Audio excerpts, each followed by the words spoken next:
They said it was love. I called it a cage. One morning I stood in my own living room, and it didn't feel like mine anymore. The chairs had been pushed into strange angles. The coffee table I'd polished for years was gone, and even the curtains were different, duller, heavier, shutting out the light I used to wake up to. The locks had been changed without a word to me, and the keys that once rested on the little dish by the door were nowhere to be found. Every inch of the place carried a quiet message that I was no longer in charge. I ran my hand over the wall where a family picture used to hang and felt only the bare paint beneath my fingertips. I knew they thought I would settle into this new arrangement, smile politely, and accept whatever they decided for me. But I have lived long enough to know that silence can be sharper than any argument. By the time they realized I was gone, it was too late. Thank you for being here with me and taking the time to listen to my story. It means more than you might think. So before we go any further, I want to know where you are watching from tonight, and if you have ever felt someone slowly take away your freedom while telling you it was for your own good. Share it in the comments, because you never know who might read your words and find the courage they need. Sometimes it is in telling the truth, even the smallest piece of it, that we remind each other we are not as alone as the world makes us feel. And your voice, just like mine, might be the light someone else has been waiting for. Before everything changed, my days had a rhythm that felt like mine and mine alone. A kind of quiet music I had built over the years without even realizing it. I would rise early, not because anyone told me to, but because I loved watching the first light spill through the kitchen window, turning the steam from my tea into a golden cloud. Most mornings, I would tend to my garden, pulling weeds with my bare hands and breathing in the scent of damp earth, the kind of scent that holds the memory of every season that has ever passed. I knew each flower and each leaf as if they were old friends, and they gave me more joy than any expensive gift ever could.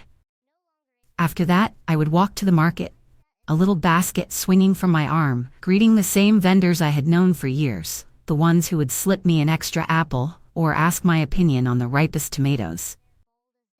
There was a simple pleasure in choosing what I would cook that day, knowing it was all up to me. Some days I would come home and bake pies, the kind with buttery crusts and fillings so fragrant they would drift out into the street, tempting the neighbors to stop by for a slice and a bit of conversation. I kept my own schedule, my own house, and my own mind sharp as a tack, handling bills, repairs, and even the occasional leaky roof without calling for help. My daughter Anne would visit sometimes, her smile warm, but her eyes always scanning the room as if she was taking silent inventory. And her husband, ever so polite, would stand behind her, quiet, his face unreadable, but his ears taking in every word. They would make small comments in passing, about how maybe I should slow down a little, or how it might be easier if someone else handled the heavy bags from the market. I would laugh it off, thinking they were only trying to be kind. But now, looking back, I can see those were not just harmless words. They were planting seeds, tiny suggestions that one day would grow into something I never asked for and never wanted. It happened on a quiet afternoon, the kind where nothing feels urgent, and the air in the house is so still you can hear the clock ticking in the hallway. I had been sitting in the armchair by the window, flipping through an old cookbook, when the phone rang in the kitchen. I remember thinking I should have brought it with me, but it was only a few steps away, so I got up, my mind already on who it might be. As I walked across the living room, my slipper caught the edge of the small rug near the coffee table. It wasn't dramatic, not the kind of fall that would send someone rushing to the hospital, but enough to throw me off balance. My arms flailed instinctively, the cookbook slipping from my hand and landing with a dull thud on the carpet. I landed on my side, more startled than hurt, my elbow taking the brunt of it. I sat there for a moment, letting the shock pass, feeling the faint sting of a bruise starting to form, and then, just like that, I started to laugh. Not because it was funny, but because it felt absurd to imagine it being anything more than what it was, a simple misstep, the sort that could happen to anyone. I got up slowly, brushed myself off, and picked up the phone, but the ringing had stopped. I made myself a cup of tea, thinking nothing more of it. It wasn't until an hour later that the first call came in, my daughter's voice tight and urgent as though she'd heard I had fallen down a flight of stairs. I assured her it was nothing, just a little slip, but she asked question after question. How hard had I hit my head? Did I feel dizzy? Did I need someone to come over immediately? I told her I was fine, but the concern didn't fade. Not long after, another call came, this time from my son-in-law, his tone quieter but his questions just as pointed. Had I eaten today? Was I drinking enough water? Should they arrange for someone to stay with me, just in case? I found it strange, almost amusing at first, the way a tiny stumble had turned into a family event. But as the hours went on, their calls kept coming. Each time, the words were soaked in worry. But there was something else beneath it, something I couldn't quite name yet. The next morning, I woke to the sound of a car door outside. When I opened the door, there stood Anne, not in her usual casual clothes, but with a leather-bound clipboard tucked under her arm, her face wearing a smile that felt just a little too fixed. She stepped inside, glanced around the room like she was taking stock of everything in it, and said she had made a safety checklist for me. There were questions about where I kept my medications, notes about removing tripping hazards, suggestions for rearranging the furniture so I wouldn't have to walk as far, and even a proposal to have my locks updated. I listened quietly, nodding here and there, but deep down, I felt something shift, something I couldn't quite explain yet. What had started as a small, forgettable fall had now been turned into an open invitation for them to step inside my life. Not as guests, but as people who believed they had the right to decide what was best for me. And though I didn't know the full shape of it then, I could feel the first bars of the cage sliding into place. By the third day after that small stumble, the doorbell rang, and standing there was a woman I had never seen before, dressed in a crisp uniform and holding a tote bag filled with folders and a plastic container of something that smelled faintly of disinfectant. She introduced herself as, "Here to help. Sent by my daughter." And before I could even gather my thoughts to ask what that meant, she had stepped inside with the air of someone who had already been given permission to come and go as she pleased. I hadn't asked for help. I didn't need it, but she moved through my home with the easy confidence of someone who believed she belonged there. She began asking me what time I usually woke up, what I liked to eat for breakfast, where I kept my towels and bed sheets, and I answered in short sentences, not because I didn't know the answers, but because I was too busy trying to understand how a moment's clumsiness had turned into a stranger setting up camp in my life. She was there the next morning and the next, and it was clear she wasn't just visiting. She stayed until evening, watching me in a way that was meant to seem friendly, but felt like a constant check, noting what I did and how I did it. She would help with things I'd done myself for years, taking plates from my hands before I could put them away, replacing my teapot on a different shelf, moving my shoes from their place by the door into the closet, so you don't trip. By the 6th day, Anne came over in the afternoon, speaking in that overly gentle tone she uses when she's decided something, but doesn't want to say it outright. She told me she was taking my house keys for safekeeping, slipping them into her handbag as though they were something fragile I might lose at any moment. She smiled when she said it, but I felt the knot in my stomach tighten. That evening, my phone was taken too, not in a way that looked like theft, but under the guise of updating it so it works better for you. When I got it back, it looked the same, but certain numbers were missing. People I spoke to often simply gone from my contacts. A few calls I tried to make wouldn't go through at all, and I was told there must be a glitch that they'd fix later. I began to feel the edges of my life closing in, not suddenly, but slowly enough that someone might mistake it for kindness. By the second week, I discovered I could no longer simply open my front door and step outside when I pleased. The aide would block me with a smile, asking where I was going and suggesting it might be safer to wait till someone could go with me. If I insisted, she would make a call before letting me leave, as though I were a teenager needing permission. I noticed new smells in the air, sharp scents of cleaning products I had never bought, strong enough to mask the familiar fragrance of my home. Cupboards were rearranged, my sugar jar replaced with one I didn't recognize, my pantry stocked with foods I hadn't chosen. Then there were the little absences. A stack of letters I'd left on the table gone without explanation. A framed photo moved from the mantel to a drawer, my address book nowhere to be found. One afternoon, I opened the drawer in my desk where I kept important papers, old insurance forms, a copy of my will, property records, and saw gaps where envelopes used to be. I asked about it, and the aide laughed lightly, saying she was just organizing things to make it easier for me.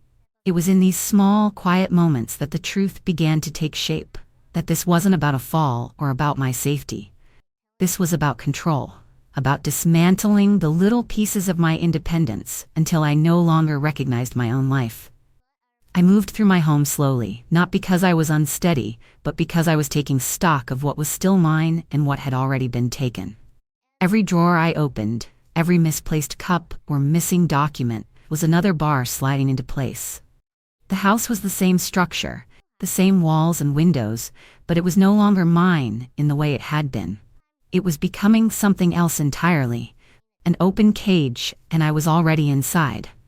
It was late in the afternoon when I heard it, the kind of conversation you were never meant to hear, the kind that changes everything in an instant. I had been in my bedroom, folding a basket of laundry the aide had brought in, when I realized my door was slightly ajar. From the living room, their voices floated in. Anne's soft but urgent, the aide's quieter and careful, the kind of tone people use when they think they're being discreet.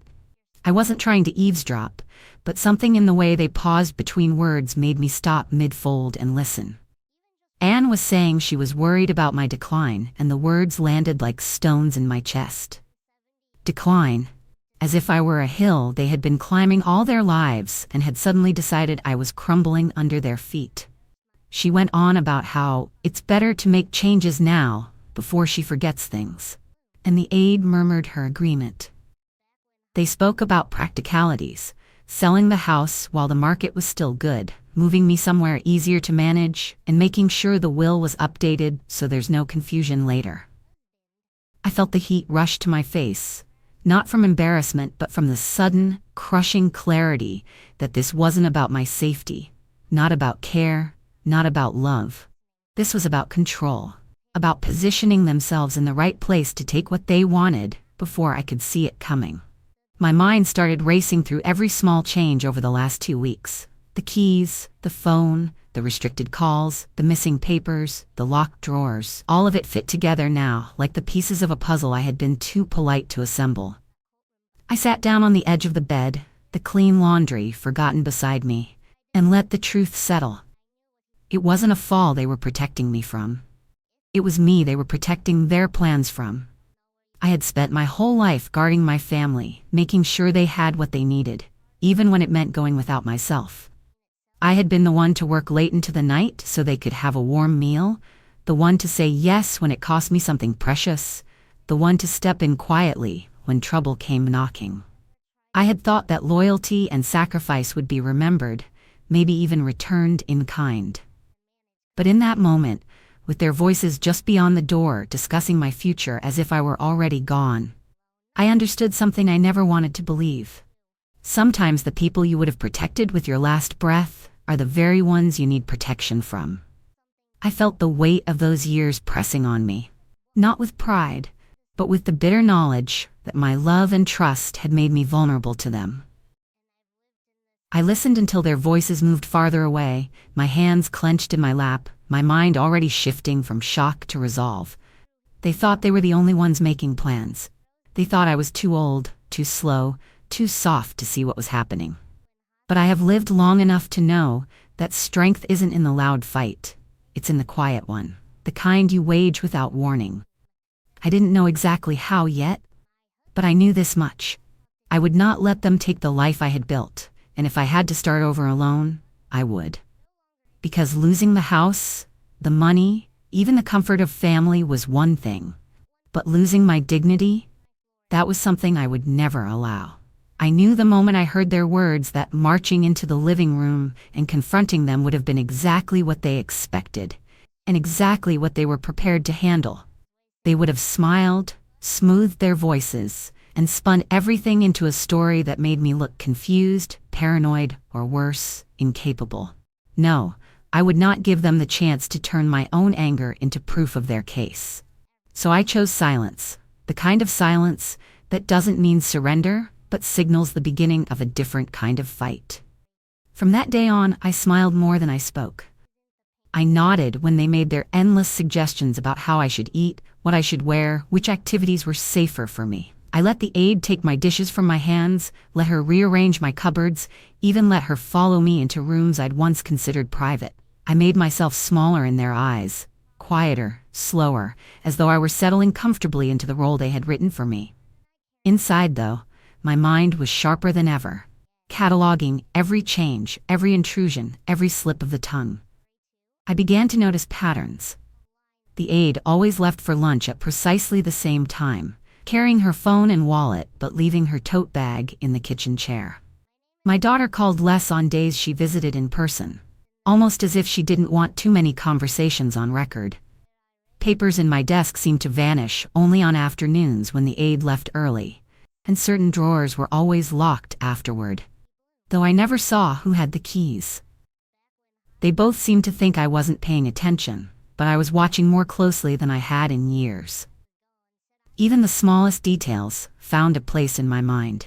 I marked which items were moved on certain days, the china teacup I'd used for decades suddenly appearing in a different cabinet, the stack of letters on the hall table mysteriously shuffled, the spare set of keys I kept in the sewing box gone without a word. I noticed who came to the door when I wasn't expected to have company. The neighbor, who left quickly after a hushed exchange with Anne, the delivery man who seemed to bring packages I never saw again. But memory can be questioned, twisted, made to seem unreliable. So I decided my mind alone was not enough. I needed something solid, something I could hold in my hands when the time came. One afternoon, while the aide was busy wiping down the counters for the third time, I pulled down the old flour tin from the highest kitchen shelf. No one touched it. It was dusty, dented, and looked like nothing but a relic from another time. Inside, I tucked a small spiral notebook I'd found in the back of my dresser. Every day, I wrote. I recorded times, dates, and names. I wrote down the exact wording of comments they made, the items that went missing, the papers that were moved, and the errands that seemed to coincide with their helpful visits. I noted what was bought without my asking, what was thrown away, and even the scents in the house. Lavender polish on a day I knew no cleaning was needed. Citrus disinfectant after a conversation about selling the place. I wrote about the visits, the glances, the unspoken things that hummed beneath the surface of each interaction. I didn't rush. I didn't tip my hand. Each entry was another stitch in the net I was quietly weaving around them. They thought they were building a case against me, but they didn't realize I was building my own, one that would be far harder to untangle. And as the pages of that little notebook filled, so did my resolve. They might have taken my keys, my phone, even my freedom to walk out the door without asking. But what they could not take was my ability to see, to remember, and to prepare. I would play the part they had written for me, but when the curtain rose on the final act, it would be my ending, not theirs. It was a Thursday morning when I first realized someone had been paying attention to more than just the changes inside my house. I was in the backyard, pretending to be busy with the potted plants so the aide wouldn't think I was lingering for any reason other than to water them, when I heard a low whistle from beyond the fence.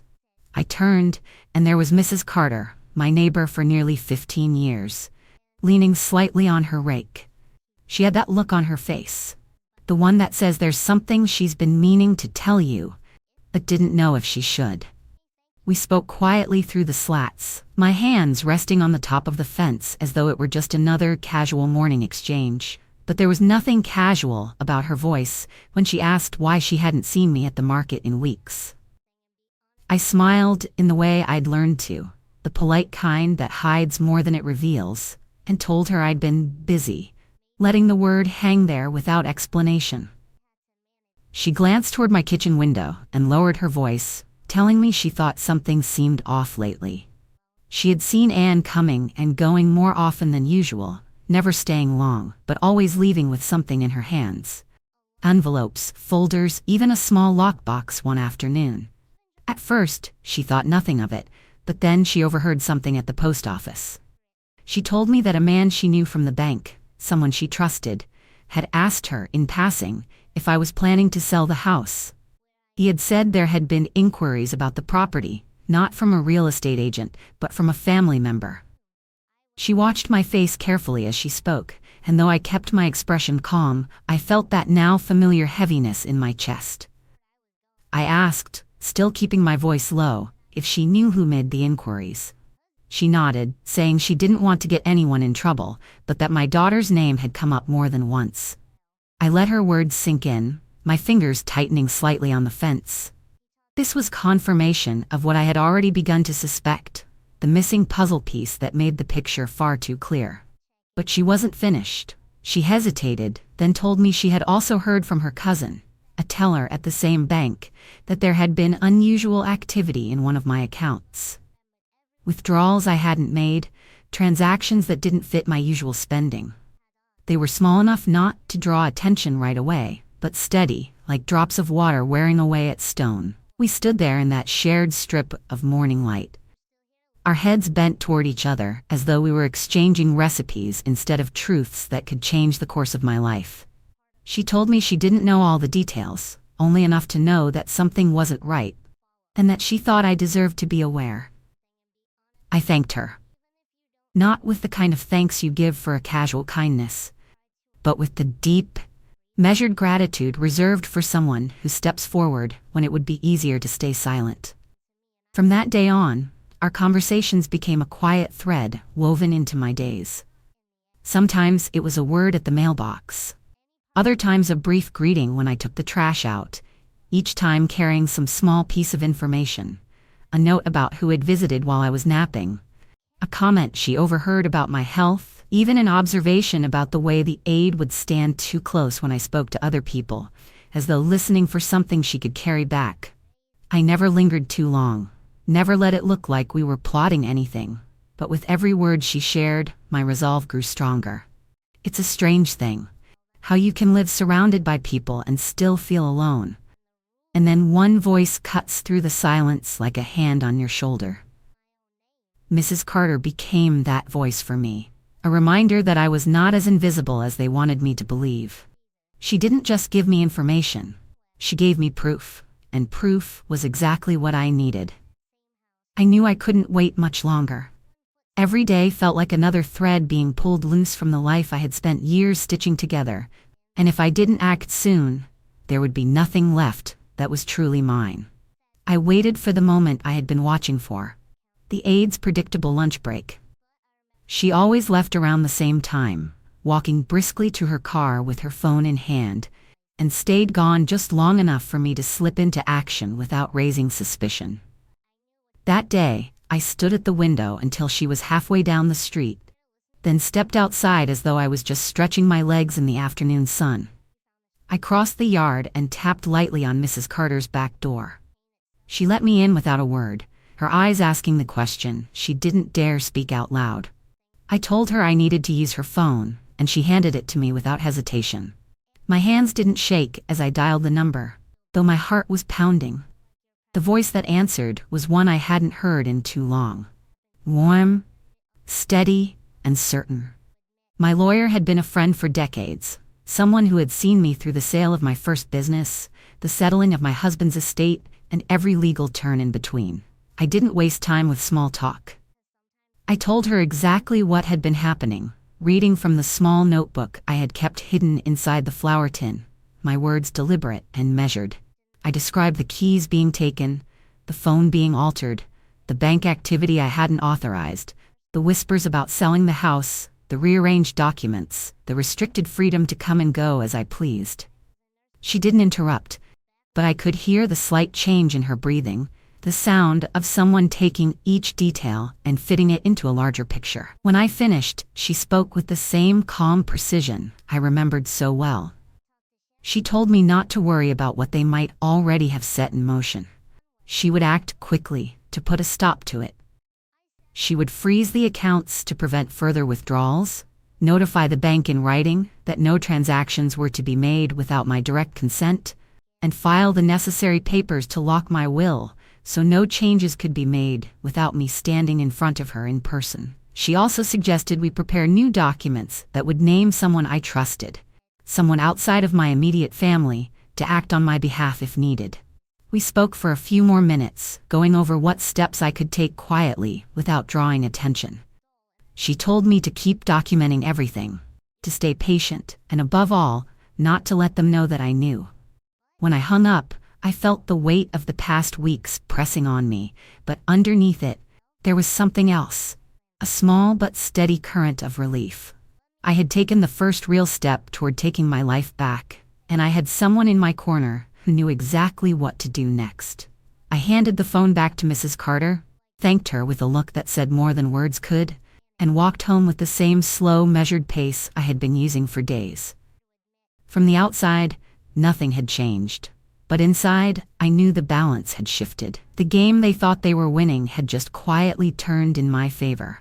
Within days of that call, my lawyer reached out again, her voice carrying a quiet energy that told me she had been busy.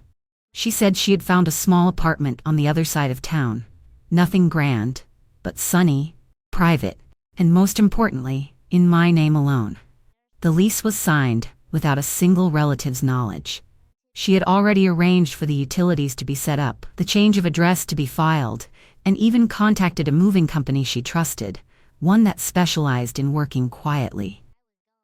I began my part of the plan slowly, careful not to break the rhythm of the life they thought I was living. Each day, I would pack a few small things, slipping them into grocery bags that looked as if they were headed to the pantry. A framed photograph, a set of teacups, a sweater I couldn't bear to leave behind, all disappeared piece by piece, tucked safely into the back of the closet in the spare room where the aide never bothered to look. The packing became my secret heartbeat, each item another quiet affirmation that I was not trapped, not finished, not theirs to keep.